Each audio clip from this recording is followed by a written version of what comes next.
My apartment's on fire. That'd be great to capture for this documentary. How do you feel about being like a musical theater person, actor, singer, like now when everything going on in our country? Like yeah. To be honest, I remember I saw a meme like with AI stuff, and this guy was like, I'd love to see a robot try to do it like a time step. Thanks for an easy one. I know, it's a tough one. Like, honestly, the graduating this year scares the shit out of me. It's terrifying thinking of all of the major budget cuts that are happening, changes in our government, changes in, like, why the fuck is this man on the board at the Kennedy Center? I want to throw a brick. It's a lot. It's definitely very scary. We had like a very long discussion about like the reality of things and what things will look like regarding censorship, financial loss. This is a fact. I mean, it's a fact that it's getting harder and harder to maintain a stable living while doing this for work. It's of course always been that way, but I think it's just getting less and less safe. Most, if not all, people who do theater are like progressive. I think before it was like a big thing that like even if you're not progressive, like you can go see a Broadway show. It wasn't so much of like a political statement, but I feel like with the president right now, his like blatant attack on the arts and everything, I feel like it's making it very apparent that now it's like a political thing, that like if you're MAGA or something, that like theater is woke. I sometimes worry that like liberal states will be the only ones that like see arts as important. But then at the same time, I also think if anything, it makes the arts more important. History always repeats itself. I think the arts will always repeat itself. There's like a sign in the museum, and it's like, oh, theater is a very sharp reflection of what's going on right now.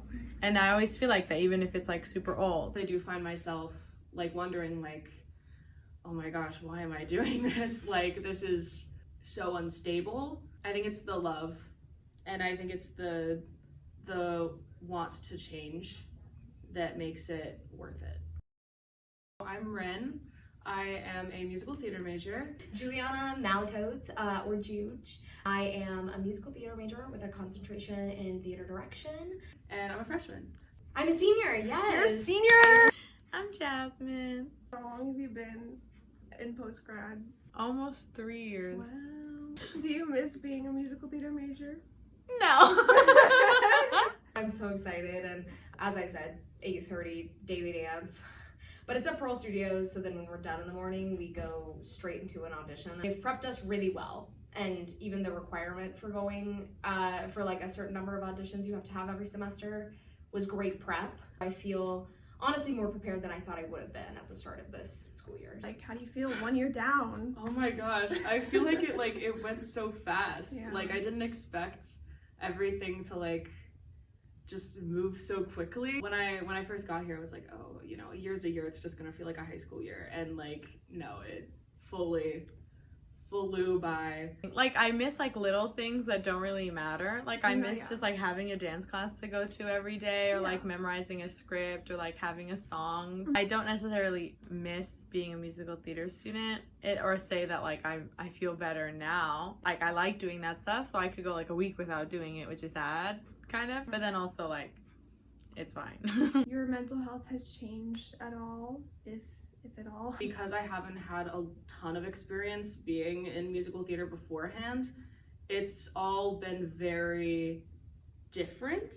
Having so many other talented people constantly around you, in classes with you, like, especially performance-based classes, like it's hard to not compare yourself. I've talked to like my therapist about this, and I think my main way of dealing with that is reminding myself that I have my own niche. Like, everyone here is here for a different reason. Everyone has their own path. It definitely has fluctuated.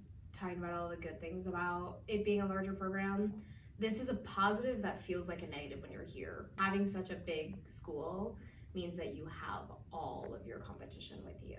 I could name like 10 people off the top of my head who are me in different fonts. You see who your competition is, and then it replicates what it will be like in the real world. So that's hard, and the imposter syndrome is insane. I won't name names, but there have been some teachers who have like just some outdated practices. And being a plus size performer is difficult as is, but then being a plus size performer in classes where where they blatantly tell you like you are too big, da da da da, or yeah girl, yeah. I don't feel like horrible. Everyone always says like the hardest thing is like getting your foot in the door. It does kind of feel like that I haven't gone like a toenail in the door, let alone my foot. You know, I'm nowhere near the door. I'm nowhere near the door. I'm in the hallway on the floor. I'm supposed to get my foot in the door. I'm on the beach. Like other things in my life have happened for the 2 years. It was like things out of my control, you know what I mean? Because like life happens. I still think after I graduated, I was a bit, not naive, but like I was a bit green. Yeah. And I don't necessarily think that's like a bad thing. I think since then, like things have happened to me that have really like changed the way I think about like my talents. Like when I get booked, like I'll be able to approach this better than if I had gotten it fresh out of college. This was the first time that I've choreographed at school. It scared me because I knew the capacity for greatness was there, but I had never choreographed to that caliber. I started, you know, busking on sidewalks in Greenville and like going to little like venues and like, hey, I know I'm underage, but please let me in. And just like hoping that I could see shows or like go in, like see people play. Oh, now she's taking me all the way over here. That's my resume. This is Lies by Marina and the Diamonds. This is what I sang for the Water for Elephants audition when I had a sinus infection. Choreographing something when I barely even thought of myself as a step toucher, like it was truly just wonderful. A lot of it is dissecting the music first, listening to it over and over again to the point that your Spotify Wrapped looks a little fucking crazy. I started a band. I've been in several. The one that I'm a part of right now, we've been running for about 2 years. We're called MTV, and I love them so much. This song I Need to Know from Barbie and the Island Princess. Any Barbie heads out there. This is great if you have like an ingenue role, something I'm never cast as. But figuring out like what looks well on like my body. I don't think enough choreographers think about what will look good on all body types, what you can do to manipulate that look so that it looks good on the entire group. This is just something that I was working on for a gig I have on Tuesday, but this is Don't Stop Me Now. Words and Music by Freddie Mercury. Actually, we're gonna split it up and do it a duet style.